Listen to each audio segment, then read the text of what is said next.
सत्संग उन्हीं पुण्यात्माओं को प्राप्त होता है जिन पर परमेश्वर की असीम रजा होती है।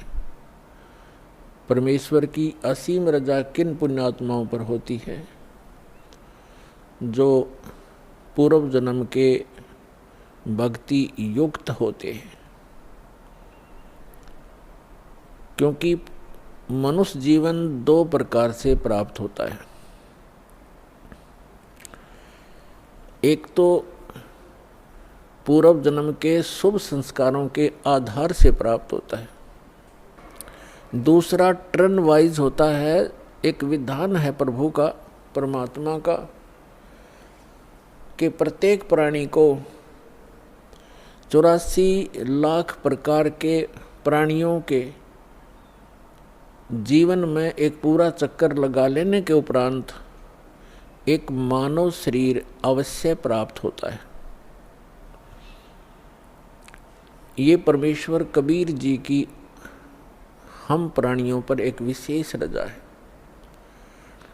और जिस कारण से विवश होकर के इस काल ने हमें एक मनुष्य जीवन देना ही पड़ता है।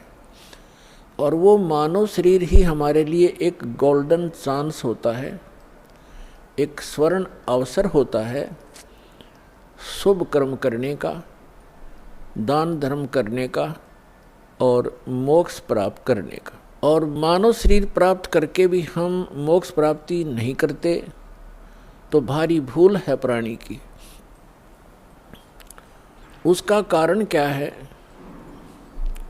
उसका कारण ये है कि जो मानव शरीर प्राप्त प्राणी जो पूर्व जन्म के संस्कार से मानव शरीर प्राप्त किए हुए हैं, वो परमात्मा की भक्ति के लिए अवश्य कहीं ना कहीं जुड़ जाते हैं। चाहे वो अपनी परंपरागत साधनाएं करें या कोई गुरु बना करके उसके बताए अनुसार भक्ति करें, वो भक्ति के बिना, भगवान के बिना वो रह नहीं सकते। चाहे वो दुख में सुमरन कर रहे हों, चाहे वो सुख में कर रहे हों। और दूसरी प्रकार के जो प्राणी होते हैं, टर्न वाइज, यानी नंबर 84 लाख योनियों में कष्ट उठा करके वो फिर मानव शरीर जो प्राप्त किए हुए होते हैं वो भक्ति नहीं करते। उनका स्वभाव पशुओं जैसा ही होता है, बकवाद करना, शराब पीना, मांस खाना, झगड़े करना, बेमतलब किसी के साथ खसना, जैसे पशु जा करके दूसरे को बेमतलब टक्कर मार देते हैं, झगड़े बढ़ जाते हैं। तो वो प्राणी उस टाइप के ही झगड़े करवाते हैं। शांति प्रिय घर में भी वो आग लगा देते हैं।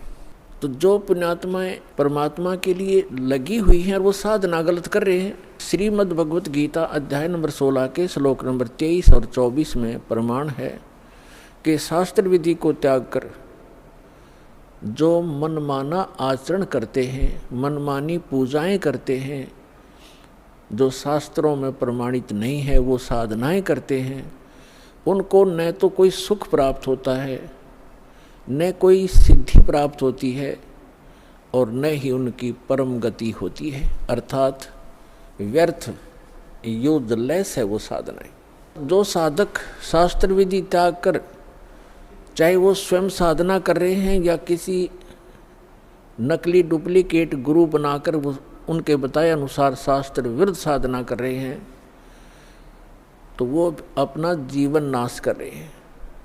और जो सीधे ही 84 लाख योनियों से निकलकर मनुष्य शरीर प्राप्त करते हैं, वो तो भक्ति करते ही नहीं। उनका तो वैसे ही जीवन नाश हो ही रहा है। तो इसके लिए सत्संग की आवश्यकता पड़ती है। और सत्संग का अर्थ होता है यथार्थ अध्यात्म ज्ञान। और यथार्थ अध्यात्म ज्ञान केवल परमात्मा ही बता सकता है। अपने द्वारा रची हुई सृष्टि को वही बता सकता है। अन्य चाहे कोई ऋषि है, महर्षि है या देव है, वो केवल अटकलबाजी ही लगा सकता है। जैसे साइंटिस्ट हैं, ये पहले देव आत्माएं थी, उस शरीर को भोग कर ये मनुष्य शरीर में आ गए हैं।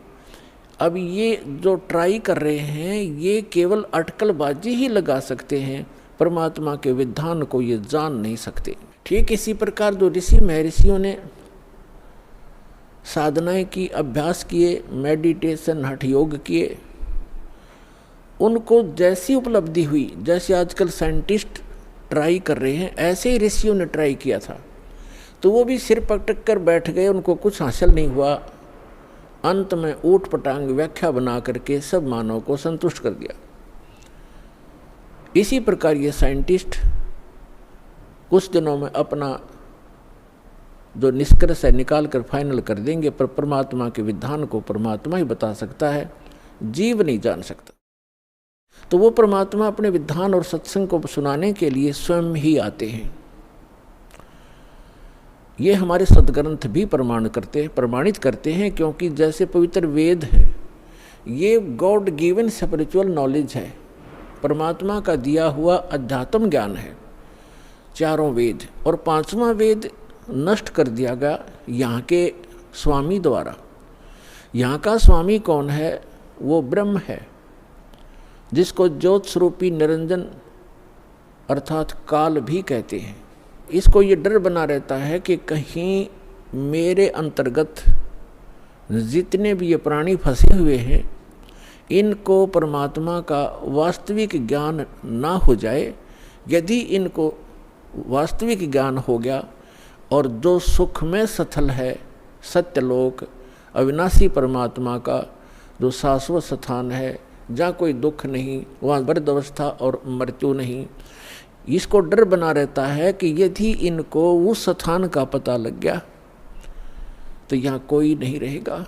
जिस कारण से ये कुछ पुण्य आत्मा होती हैं, उनको यहाँ भेज देता है, उनको गुरु पद प्राप्त करवा देता है। फिर वो शास्त्र विरुद्ध साधना बता के पूरे मानव मात्र को भ्रमित कर देते हैं। उसके लिए परमात्मा आते हैं। जो पवित्र चारों वेद हैं, ये गॉड गिवन है, कबीर गॉड गिवन, कबीर परमात्मा के द्वारा दिया हुआ ज्ञान है। तो इस काल ने पांचवा वेद समाप्त कर दिया, जिसको सूक्ष्म वेद कहते हैं, जिसको तत्व ज्ञान कहते हैं। उसकी पूर्ति के लिए, उसके अभाव से जो हम यहाँ भटक रहे हैं, उसकी पूर्ति के लिए परमात्मा स्वयं आते हैं। परमात्मा को आज तक जितने भी ऋषि महर्षि, जितने भी धर्म ग्रंथ हैं, जितने भी ऋषि महर्षि हैं, उन्होंने निराकार बताया है कि उसका कोई आकार नहीं है। और जितने भी हमारे धर्म ग्रंथ हैं, उन्होंने परमात्मा को साकार बताया है, नर आकार बताया है, सशरीर बताया है, उसका नाम कबीर बताया है। तो ब्रह्मा जी भी अपनी माता दुर्गा जी से कहते हैं कि माता जी, जब मैं वेद पढ़ता हूँ और फिर आपका अनुभव सुनता हूँ, और मैं भी अभ्यास करके जो अनुभव करता हूँ, उसमें बहुत विरोधाभास है, वो कुछ विपरीत ही ज्ञान है, और हमारा जो अनुभव है वो उसके विपरीत है। तो दुर्गा जी को भी सख्त हिदायत है इस काल भगवान की, क्योंकि ये इसकी पत्नी है ब्रह्म की। इसको सख्त हिदायत है कि वास्तविक जानकारी उस परमात्मा की कभी नहीं बताना।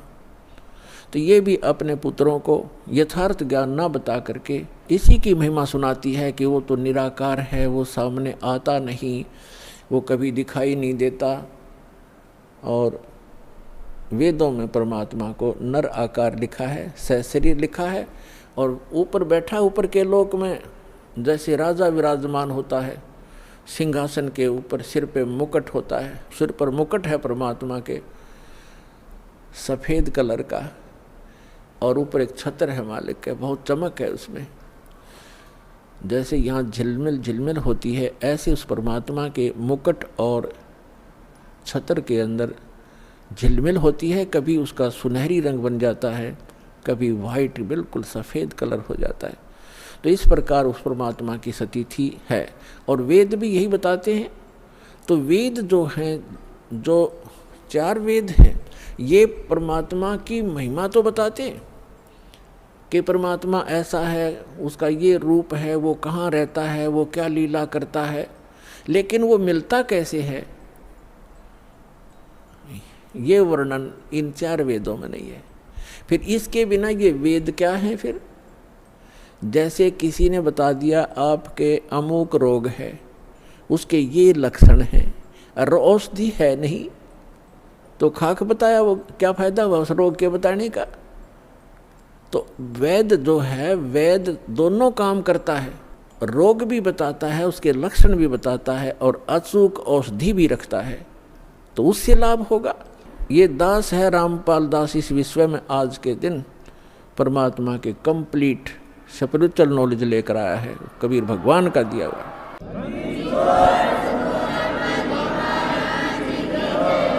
और परमात्मा स्वयं आते हैं, वो ज्ञान देते हैं। जैसे ऋग्वेद मंडल नंबर 9 सूक्त नंबर 86 के 86 के मंत्र 26 और 27 में, ऋग्वेद मंडल नंबर 9 सूक्त 54 के मंत्र 3 में, ऋग्वेद मंडल नंबर 9 सूक्त 82 के 82 के मंत्र नंबर 1, 2, 3 में, ऋग्वेद मंडल नंबर 9 सूक्त 94 के मंत्र 1 में, ऋग्वेद मंडल नंबर 9 सूक्त 95 के मंत्र 2 में, ऋग्वेद मंडल नंबर 9 और सूक्त 20 मंत्र 1 में, ऋग्वेद मंडल नंबर 9 सूक्त 1 मंत्र 8 और 9 में, ऋग्वेद मंडल नंबर 9 सूक्त 96 यानी 96 के मंत्र 16 से लेकर 20 में, और भी अनेक स्थानों पर ये स्पष्ट किया हुआ वेदों में कि वो परमात्मा ऊपर के लोकों में रहता है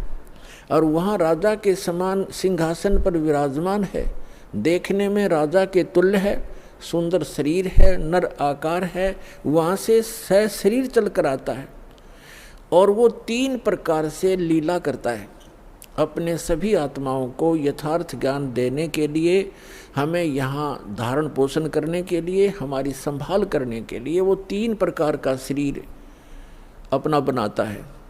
एक रूप में परमात्मा स्थायी रहते हैं ऊपर के लोक में, सबसे ऊपर के स्थान पर एक बहुत बड़ा गुम्बज है मंदिर नुमा, और उसके सेंटर में परमात्मा का तख्त है।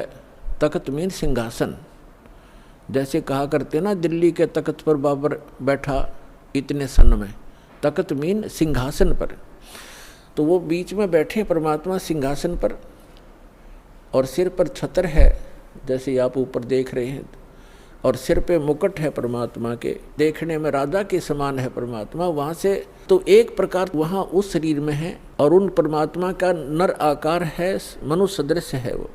उनके एक रोम में, एक रोम कहते हैं बाल में, एक रोमकूप समझो, एक रोमकूप में करोड़ों सूर्य मिला दे और करोड़ चंद्रमा की रोशनी, दोनों मिला करके मिली जुली रोशनी भी एक रोम के बराबर नहीं है। शोभा है परमात्मा के शरीर की, इतनी शोभा है।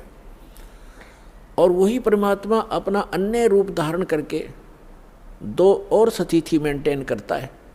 एक तो प्रत्येक युग में, सतयुग, त्रेता, द्वापर और कलयुग में, प्रत्येक युग में एक लीला करता है, ऊपर के अपने लोक से आता है, अन्य रूप धारण करता है। और एक कमल के फूल के ऊपर, कमल का फूल जल में होता है, कमल के फूल के ऊपर आकर के परमात्मा विराजमान हो जाते हैं नवजात शिशु के रूप में। और वहाँ से उनको निसंतान दंपति उठा ले जाते हैं, और धीरे धीरे परमात्मा एक लीला में शरीर से अपने लीला करते हुए बड़े होते हैं। एक जन साधारण जैसी भूमिका करते हैं, अपने हाथों से निर्वाह करके, वक्त अनुसार, योग अनुसार, जैसे भी उस समय क्रियाएं होती हैं, अपना एक आम नागरिक की तरह, एक भक्त की तरह रहते हुए अपना जीवन व्यापन करते हैं, अपना निर्वाह करके दिखाते हैं। और फिर वो धीरे धीरे बालक रूप थोड़ा सा बड़े होते हैं, 5-4 वर्ष की आयु में ही बड़े बड़े विद्वानों को अध्यात्म ज्ञान में पराजित कर देते हैं, उनके छक्के छुड़ा देते हैं। फिर वो बड़े होकर के तत्वदर्शी संत कहलाते हैं, अपनी महिमा आप ही बताते हैं। अपनी महिमा को वो लोकोक्तियों के माध्यम से, दोहों के माध्यम से और शब्दावली के माध्यम से, यानी पद्य भाग में सुनाते हैं, जिस कारण से वे एक कवियों में से भी एक प्रसिद्ध कवि की पदवी प्राप्त करते हैं, लेकिन वो होते हैं परमात्मा। क्योंकि कवियों के ज्ञान में, उस ज्ञान से पता चलता है, कवि अपने स्तर की केवल एक पोइम बना सकते हैं, अध्यात्म ज्ञान नहीं बता सकते। और कबीर परमात्मा को कवि कहने लगे हम अज्ञानता से। उन्होंने जो ज्ञान दिया है वो 4 वेद, 18 पुराण, 6 शास्त्र, महाभारत, श्रीमद् भगवद गीता, कुरान और पुराण बाइबल, इन सभी का एक मिला जुला ज्ञान है। जो उनके अंदर ज्ञान है वो तो ज्ञान इसमें है ही है, परमात्मा के द्वारा दिए ज्ञान में। जो उनके अंदर ज्ञान उपलब्ध नहीं है, जो भक्ति विधि नहीं है और वो तत्व ज्ञान नहीं, वो भी बता रखा है। तो वो परमात्मा थे, भले ही हम उनको कवि कहने लगे। तो जिस प्रकार परमात्मा दूसरी प्रकार की जो स्थिति है, प्रत्येक युग में एक बालक रूप धारण करते हैं, धीरे धीरे बड़े होते हैं। तो उस समय जब वो बालक रूप में प्रकट होते हैं, ये भी एक उन भगवान के पहचानने के लक्षण हैं कि वो बचपन में किसी माँ का दूध नहीं पीते, कंवारी गायों का दूध पीते हैं। तो कंवारी गायों के दूध से उनके परवरिश की लीला होती है। ये वेद बताते हैं। ऋग्वेद मंडल नंबर 9 सूक्त नंबर 1 मंत्र 8 और 9 में ये दोनों प्रमाण हैं। 3 प्रकार की शरीर परमात्मा धारण करते हैं और नवजात शिशु रूप में जब प्रकट होते हैं उस समय उनकी परवरिश की लीला कंवारी गायों से होती है। और परमात्मा कबीर जी ने 600 वर्ष पहले जब वो आए थे, ये लीला की थी, उन्होंने यही लीला की थी। 25 दिन के हो गए थे, कुछ आहार किया नहीं, माता पिता चिंतित हो गए। तब भगवान शिव आए शिवपुरी से कबीर परमात्मा के आदेश से, क्योंकि यहाँ के जैसे एक प्रांत के मंत्री होते हैं, तो जैसे प्रधानमंत्री यहाँ आएगा तो उसकी व्यवस्था यहाँ के मुख्यमंत्री और मिनिस्टर वही करवाते हैं, आगे खड़े हो जाते हैं। तो इस प्रकार ये यहाँ के मंत्री हैं। श्री ब्रह्मा जी रजोगुण विभाग के, श्री विष्णु जी सतोगुण विभाग के और श्री शिव जी ये तमोगुण विभाग के। जो नीरू और नीमा नाम के जो जुलाहा थे वो उसी जन्म में ब्राह्मण थे। गौरी शंकर और सरस्वती उनका नाम था। मुसलमानों ने उनको ज़बरदस्ती बाई फोर्स उनको मुसलमान बना दिया था। हिंदुओं ने उनको अपने जाति से अलग कर दिया था। तो पहले वो उनकी रोजी रोटी कथा करके प्राप्त उस दक्षिणा से चला करती थी, वो बंद होगी। इसलिए उन्होंने जुलाहे का कार्य शुरू किया था और जिस कारण से वो जुलाहा कहलाए। तो वो शिव के पुजारी थे ब्राह्मण, जब वो ब्राह्मण थे, लेकिन भले ही मुसलमान बन गए थे, लेकिन भगवान शिव की याद उनको फिर भी सता रही थी। तो भगवान शिव से उन्होंने अर्ज की थी, नीरू और नीमा ने, कि हे भगवान, हे शिव जी, पहले तो हमारे कोई संतान नहीं थी, आपने दया बख्शी, कमल के ऊपर ये बालक दे दिया, अब ये खा कुछ नहीं रहा, 25 दिन हो गए, उसके मुंह की तरफ देख रहे हैं, रो रहे हैं। तो तब परमात्मा की प्रेरणा से भगवान शिव वहाँ आए और परमात्मा को गोदी में लेकर कहा कि आपका बच्चा दिखाओ। एक साधु रूप में आए शिव जी और परमात्मा को गोदी में लेकर लिया। तो परमात्मा ने, कबीर परमेश्वर जी ने कहा कि हे महात्मा जी, इनसे कहो एक कंवारी गाय लावें और उसके ऊपर आप अपना आशीर्वाद भरा हाथ रख देना गऊ पर, कंवारी गाय पे वह दूध देवेगी, वो दूध पीऊँगा, ऐसा ही किया गया। तो ये पुण्यात्मा आज से 600 पुरुष पहले घटी घटना है, आज की कोई लोक वेद नहीं, दंत कथा नहीं जो दास आपको सुना रहा है। एक तो आप निश्चिंत हो जाना, ये दास जो वचन कहेगा वो बेप्रमाणित नहीं होंगे, वो प्रमाणित होंगे। और अब आपको वो दिखाते हैं। अब देखिएगा, ये कबीर सागर है। आज से 600 वर्ष पहले आदरणीय धर्मदास साहिब जी, जो परमात्मा की एक प्यारी आत्मा थे, उन्होंने लिखा था जो भी घटना भगवान के साथ घटी थी, जो परमात्मा ने उनको बताई, सृष्टि रचना और कैसे कैसे अपनी लीला परवरिश की सारी बताई, वो उस समय लिखी गई थी 600 वर्ष पहले। और आज हमारे सदग्रंथ कबीर सागर के अंदर आपको प्रमाणित करते हैं। देखिएगा, ये कबीर सागर संपूर्ण 11 भाग, खेमरा श्री कृष्ण दास प्रकाशन, मुंबई।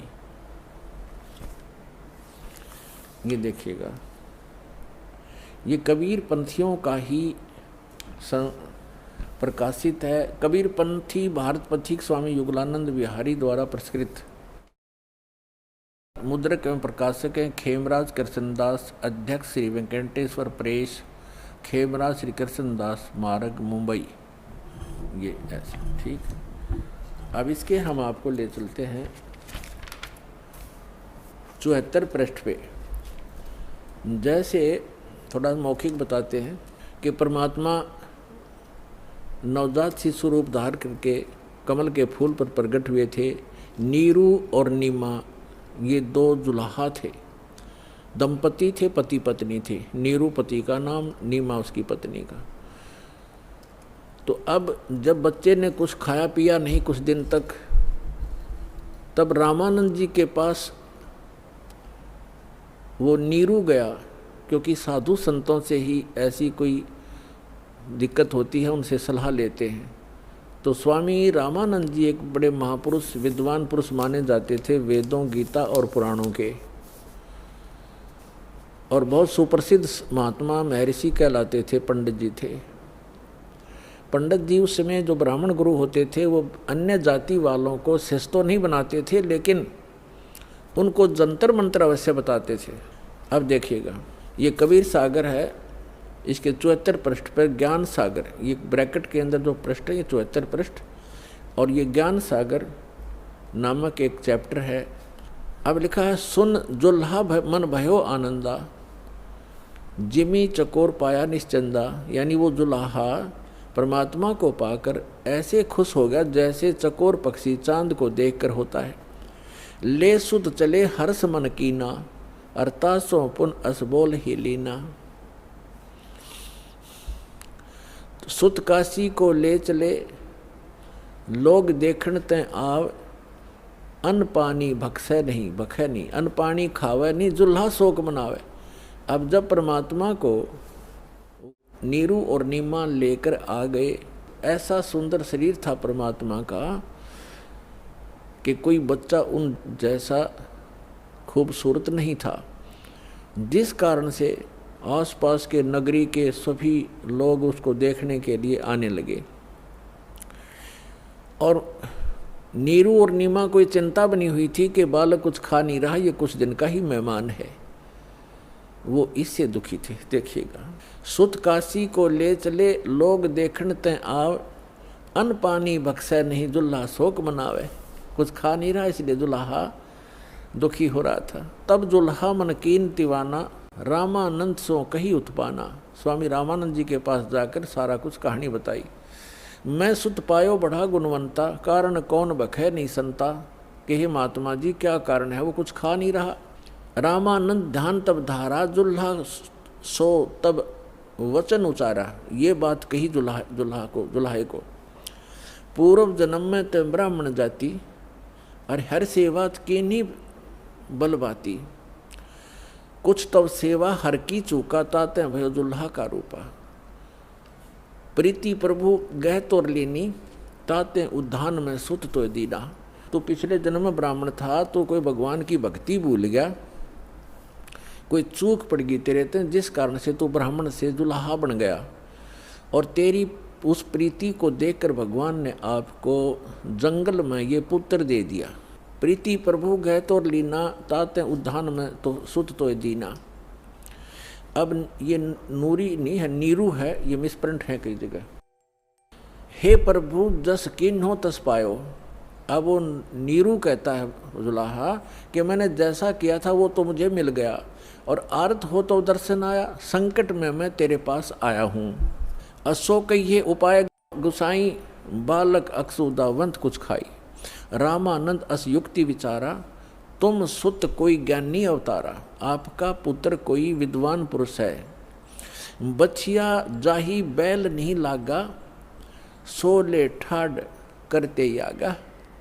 कहते एक बछिया ले आओ जिसको बैल ने टच ना किया हो, यानी कंवारी, अनटच्ड कंवारी। बछिया जाही बैल नहीं लागा, सोले ठाड करते ही आगा। उसके सामने खड़ा कर दो, उस बच्चे के सामने कंवारी गाय ला के। दूध चले ते थन ते, दूध ही देव छिपाई। और अक्सुदावंत होवे ताको देखवाई, फिर उसको पिला देना। जुल्हा एक बछिया ले आवा, और चलो दूत कोई मरम न पावा। चलो दूत जुल्हा हरसाना, राख छिपाई काहो नहीं जाना। अब यहाँ दूत शब्द है, ये लेखकों ने क्योंकि कुछ इसमें गड़बड़ कर दिया, जैसे ये कबीर पंथियों ने थोड़ी बहुत इसमें अपनी बुद्धि से दोबारा प्रिंट कराते समय कुछ परिवर्तन करने की चेष्टा की है। अब वो दूत कौन था?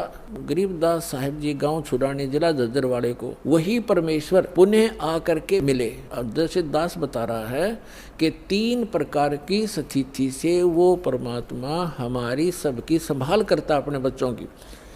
और वही ऋग्वेद मंडल नंबर 9 सूक्त 1 मंत्र 8 में प्रमाणित है कि वो परमात्मा 3 प्रकार से के शरीर धारण करता है, हम सबका धारण पोषण करने के लिए, हमें संभालने के लिए।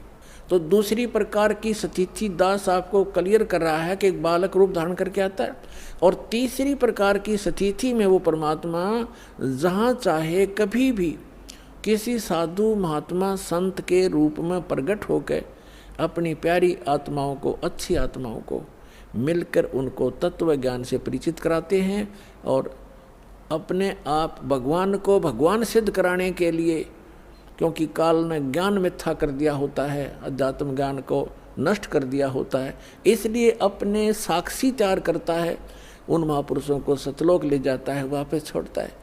तो वो तीसरी प्रकार की स्थिति में वो परमात्मा आते हैं और उन प्यारी आत्माओं को मिलते हैं। किन किन को मिले इस कलयुग में? दास के जो नॉलेज में हैं, आदरणीय धर्मदास साहिब जी को, आदरणीय मुल्कदास साहिब जी को, आदरणीय दादू साहिब जी को, आदरणीय नानक साहिब जी को, जो सिख धर्म के प्रवर्तक हैं, उनको जो परमात्मा आकर मिले हैं, जो सतपुरुष आकर मिले हैं सतलोक से, जो वहाँ जहाँ वो रहते हैं वहाँ से चल कर आते हैं, सीधे साधु रूप धारण कर लेते हैं, जिंदा महात्मा का रूप बना लेते हैं।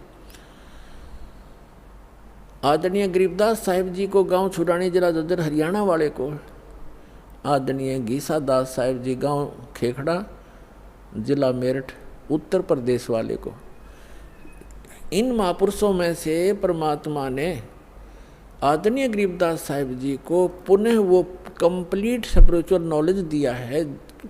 किस लिए? कि काल ने कहा था कि जब तक कलयुग निकट आवेगा आपका समय 5500 वर्ष, तब तक मैं सभी आपके नाम से 12 तो कबीर पंथ चलाऊंगा और अनेक पंथ चलाऊंगा जो आपके ज्ञान को मिथ्या कर देंगे।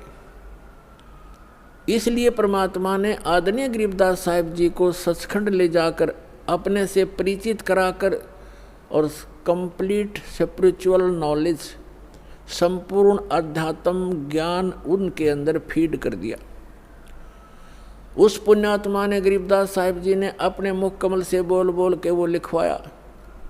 उसमें लिखा है कि शिव उतरे शिवपुरी से अवगत बदन विनोद और मैं के कमल और लिया ईश को गोद। अन ब्यावर को दूहत है, कंवारी को दूहत है, दूध दिया तत्काल, और पीवे कबीर ब्रह्म गति, ता शिव भय दयाल। यानी शिव जी आए थे शिवलोक से एक साधु रूप बना के,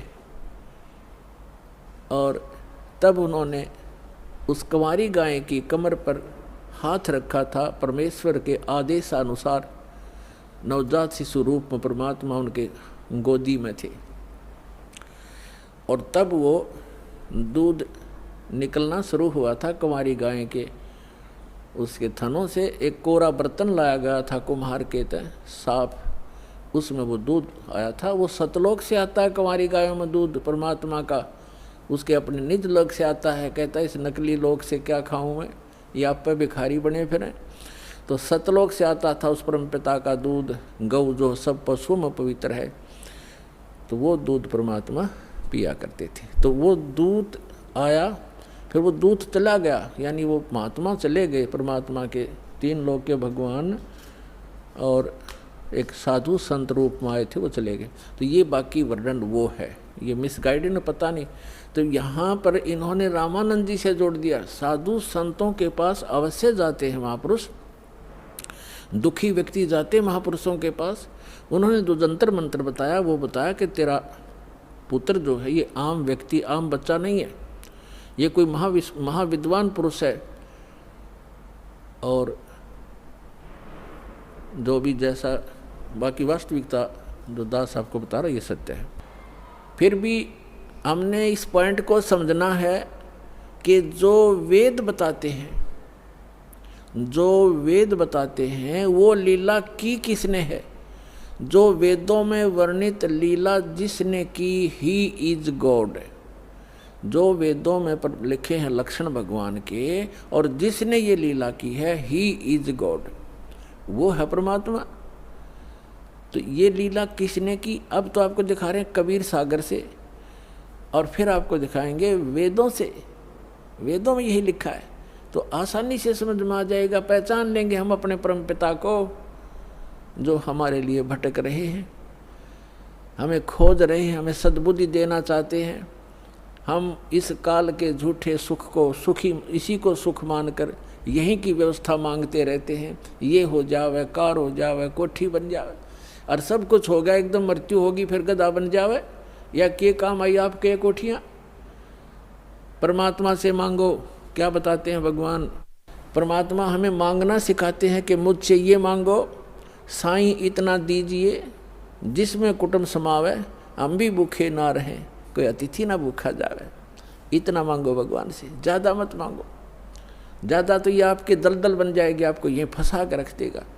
और आपकी जामे कुटुंब समावे का अर्थ है रिक्वायरमेंट ऑफ द फैमिली।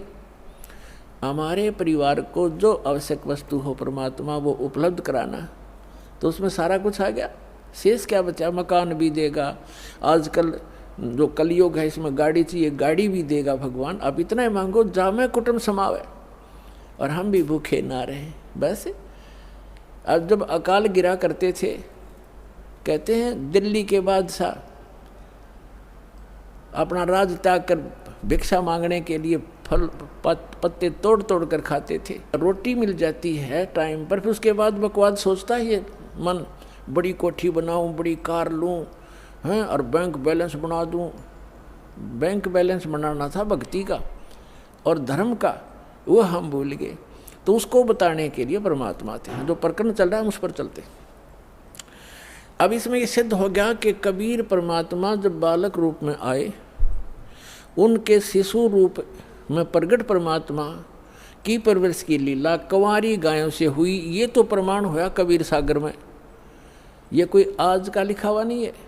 600 वर्ष पहले जो परमात्मा आए थे उसी समय आदरणीय धर्मदास साहिब जी का लिखा हुआ है और कबीर पंथियों के द्वारा सुरक्षित है। अब हम आपको दिखाते हैं वेद क्या बताते हैं परमात्मा के विषय में, वो कैसी लीला करता है। यदि वेदों का अनुवाद ये दास करता, वही करना था जो इन चंद श्लोकों में उन लोगों ने किया है जो भगवान को निराकार मानते हैं। उनकी फाइनल है ये, उनका किनका, आर्य समाज वालों का। महर्षि दयानंद और उनके चेलों का ये फाइनल फैसला है कि भगवान निराकार है, उसका कोई शरीर नहीं है, उसका कोई बॉडी नहीं है। और वेद भी उन्हीं के द्वारा अनुवादित हैं। ये चंद श्लोकों में परमात्मा ने उनकी दुर्बुद्धि पर पत्थर डाल दिए और एज इट इज अनुवाद करवा दिया जो वेद का होना चाहिए था। थोड़ा बहुत उन्होंने गड़बड़ी की है, वो आप बुद्धिमान समाज आसानी से समझ सकता है। परमात्मा के द्वारा दिए गए तत्व ज्ञान से उसको आसानी से समझ सकते। तो देख कमाल की बात है, आपके ऊपर रहम है दाता का कि उन्हीं के द्वारा अनुवादित में ये स्पष्ट है कि परमात्मा मनुष्य दृश्य है, वहाँ से चल कर आता है और वो एक पुण्य आत्माओं को मिलता है, अच्छी आत्माओं को मिलता है। और किस लिए मिलता है? उनको उपदेश देता है, उनको तत्व ज्ञान सुनाता है। और वो क्या लीला करता है ये देखिएगा। अब ये आर्य प्रतिनिधि सभा यानी महर्षि दयानंद के चेलों द्वारा अनुवादित है, जो भगवान को निराकार मानते हैं। लेकिन वास्तव में वेदों में परमात्मा नर आकार है। नर माने मनुष्य जैसा, सहशरीर है। उसका नाम कबीर है और सतलोक से चल कर आता है। वहाँ जहाँ वो रहता है निज स्थान पर, सब भुवनों प्रिय, सब भुवनों के ऊपर के स्थान पर तिष्ठति, वहाँ बैठा है भगवान। राजा के समान देखने में है, वहाँ से चल कर आता है, 3 प्रकार से लीला करता है। जब द्वितीय प्रकार की लीला करता है, वो एक शिशु रूप धारण करके कमल के फूल के ऊपर, जल के ऊपर विराजमान होता है, जिस कारण से वो परमात्मा नारायण कहलाता है। नारायण का अर्थ होता है जल के ऊपर आके निवास करने वाला, आकर विराजमान होने वाला। और हम विष्णु जी को नारायण मान रहे थे, ये शेषनाग के ऊपर सोया करता, इसलिए नहीं। वो परमात्मा सतलोक से आता है, प्रत्येक बार यही लीला करता है और जल के ऊपर आकर विराजमान कमल के फूल पर होता है, इसलिए नारायण कहलाता है। तो वो नारायण है। और सत्यनारायण, सत्यनारायण का अर्थ होता है अविनाशी परमात्मा। सत्य माने अविनाशी, हम सत साहेब कहते हैं उसको, अविनाशी परमात्मा। तो अविनाशी परमात्मा कबीर जी हैं, श्री ब्रह्मा, श्री विष्णु, श्री शिव जी, ये नासवान परमात्मा हैं, भगवान हैं, स्वामी हैं, प्रभु हैं। इनकी जन्म मृत्यु होती है।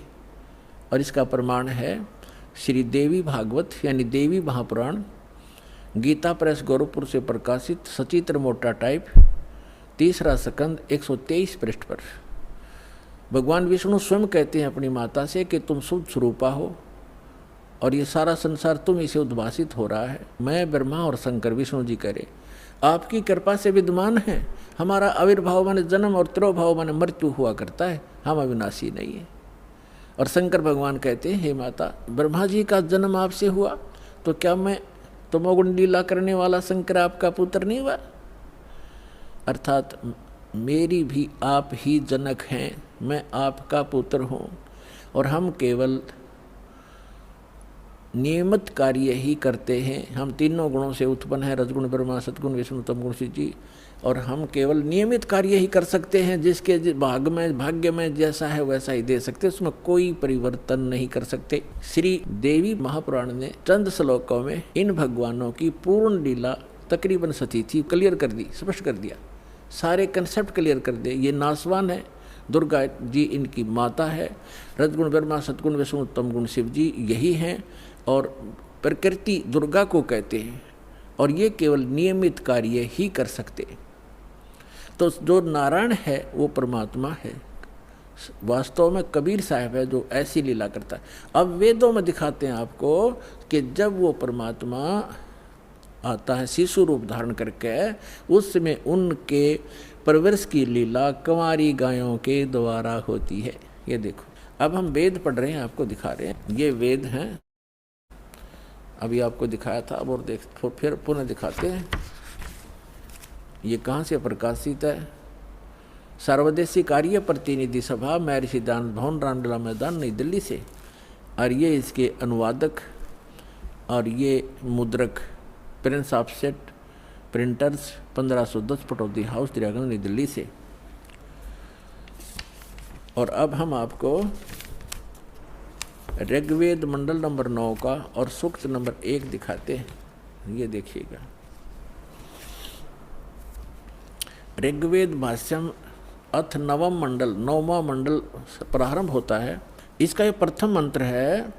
इसमें क्या लिखा है कि हे सोम स्वभाव परमात्मन, यानी परमात्मा की महिमा चल रही है। सोम माने परमात्मा, सोम, ये भी ध्यान रखना, अभी आगे चल के आपको ये हेल्प करेगा इस ज्ञान को समझने में। ये 1 नंबर मंत्र, मंडल नंबर 9 सूक्त नंबर 1 का अब मंत्र नंबर हम दूसरा पढ़ रहे हैं। इसमें है हे परमात्मन आप, है ना, परमात्मा की महिमा चल रही है, ये ध्यान रखना।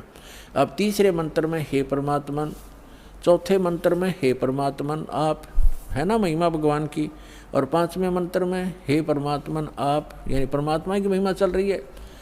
अब छठे मंत्र में मंडल नंबर 9 सूक्त 1 मंत्र 6, हे परमात्मन, है परमात्मा की महिमा। और अब यहाँ 7वें और 8वें में इनका याद आ गया महर्षि के चेलियाँ के। अब यदि हम यहाँ परमात्मा लिख देंगे, आगे परमात्मा को की महिमा है कि वो बालक रूप धारण करके आता है, 3 प्रकार के शरीर धारण करता है, तो जनता के समझ में ना आ जावे कि भगवान नर आकार है। तो यहाँ इन्होंने परमात्मा ना लिख के पुरुष लिख दिया। ये देखिएगा, ऋग्वेद मंडल नंबर 9 सूक्त 1 और मंत्र नंबर 7, इसमें 6 तक तो उस हे परमात्मा लिखते आ रहे हैं, 6 तक तो। अब 7वें में इनकी बुद्धि फिर थोड़ी सी उकस गई, यहाँ लिख दिया तम उस पुरुष को, उस पुरुष लिख दिया, भगवान नहीं लिखा। अच्छा, यहाँ तीसरा फिर उस पुरुष को। अब ये पुरुष और कंसेप्ट क्लियर करना पड़ेगा, पुरुष माने परमात्मा होता है। अब देखो महर्षि दयानंद के द्वारा ज्ञान दिया गया है कि परमात्मा निराकार है, और जिसको माना है आर्य समाज के व्यक्तियों ने, और पूरा विश्व ही माने बैठा है कि भगवान निराकार है। अब महर्षि दयानंद को हम छोड़ देंगे, क्योंकि हमने वेदों से प्रमाणित करना है कि वेद क्या कहते हैं। यजुर्वेद उन्हीं के द्वारा अनुवाद है, महर्षि दयानंद के द्वारा। यजुर्वेद अध्याय नंबर 40 के मंत्र नंबर 15 और 17 में ये कंसेप्ट कति क्लियर हो जाएगा। जैसे वेद ज्ञान परमात्मा ने दिया, उस पूर्ण परमात्मा ने इसके अंतःकरण में फीड कर दिया, उस मालिक ने जो इसमें लिखना था वो लिख दिया ताकि हम आसानी से समझ सकें। जिसने आगे वेदों को फिर बताया है, दिया है, समझाया है, उसमें लिखा है कि वेद ज्ञान दाता ये कहता है। अब वेद ज्ञान दाता, अब ये यहाँ काल माना जाएगा ब्रह्म, क्योंकि इसने आगे प्रदान किए हैं और इसको भगवान उस परम पिता ने दिए हैं, इसलिए ये गॉड गिवन है। और आगे जो इसने दिया है वो इस ब्रह्म के द्वारा दिए गए, इसलिए ये ब्रह्म गिवन भी कहे जाते हैं, गीता और ये दोनों वेद। तो यहाँ 40वें अध्याय के 15वें श्लोक में ये खुद कहता है कि मेरा ते कोम नाम है, और 17वें में भी यही स्पष्ट करता है कि मेरा ते कोम नाम है। और वो परमात्मा गुप्त है, वो पुरुष माने परमात्मा पूर्ण ब्रह्म ऊपर रहता है, वो गुप्त है। ये देखना, यजुर्वेद उठा लिया, ऋग्वेद रख दिया, और महर्षि दयानंद सरस्वती ये वही है सार्वदेशिक कार्य प्रतिनिधि सभा, महर्षि 2/5 महर्षि दयानंद भवन, रामलीला मैदान, नई दिल्ली से। यजुर्वेद आर्य भाष्य महर्षि दयानंद सरस्वती, मुद्रक है prince offset printers 1510 Pataudi house Daryaganj, नई दिल्ली से। ये यहाँ से छपा है। यजुर्वेद का अंतिम अध्याय है 40वां, इसमें टोटल 40 अध्याय हैं, 40 ओनली, और इसमें 40वें अध्याय में 17 मंत्र हैं, और इसमें पूरे यजुर्वेद का लगभग निष्कर्ष है। अब देखो ये यजुर्वेद अध्याय नंबर 44 40वां अध्याय है। 40वें अध्याय का ये 15वें मंत्र में वेद ज्ञान दाता कहता है कि वायु अनिलम अमृतम अथिदम भस्मांतम शरीरम ओम करतो समर किलबे समर करतुम समर। ओम नाम का जाप काम करते करते सिमरण करो। कलबे माने कलबलाहट के साथ, कसक के साथ एक स्मरण करो, और कर्तुम माने अपना मूल कर्तव्य जानकर मनुष्य जीवन का ओम नाम का सिमरण करो। ये तो ब्रह्म तक की साधना है। और वायु अनिलम अमृतम, अथिदम भस्मांतम शरीरम, यानी जब आपके प्राण समाप्त होंगे उस समय इस ओम नाम के जाप से जितना अमृतम अमृतो, यानी आपको जितनी गति होनी है वो मिलेगी। अब इसका प्रमाण आपने श्रीमद् भगवत गीता अध्याय नंबर 8 के श्लोक नंबर 13 में मिलेगा कि गीता ज्ञान दाता भी ये ब्रह्म ही है। श्री कृष्ण जी में प्रवेश करके बोल रहा है, ये कह रहा है कि ओम इति एकाक्षरम ब्रह्म व्यवहारण माम अनुस्मरण यह प्रयाति तजन देहम स याति परमाम गतिम। माम ब्रह्म, मुझ ब्रह्म का। अब यहाँ ये भी कंसेप्ट क्लियर करना पड़ेगा। पुण्यात्माओं, आज तक ये लोक वेद दंत कथा सुनते सुनते हम बहरे हो गए और हम ढीठ हो गए, उस ज्ञान को कति कंप्लीट मान बैठे। जो हमने सुना वो फाइनल है और सभी भ्रमित है, कोई स्थिर नहीं है। किसी को भी कोई कुछ कह देता वो भी हाँ ठीक ऐसा भी है, ऐसा भी है, क्योंकि हम स्वयं अपने सदग्रंथों से परिचित नहीं। और दास का उद्देश्य है कि आपको अपने ही सदग्रंथों से परिचित करा के इनका मास्टर बना दूं ताकि आप भ्रमित ना हो।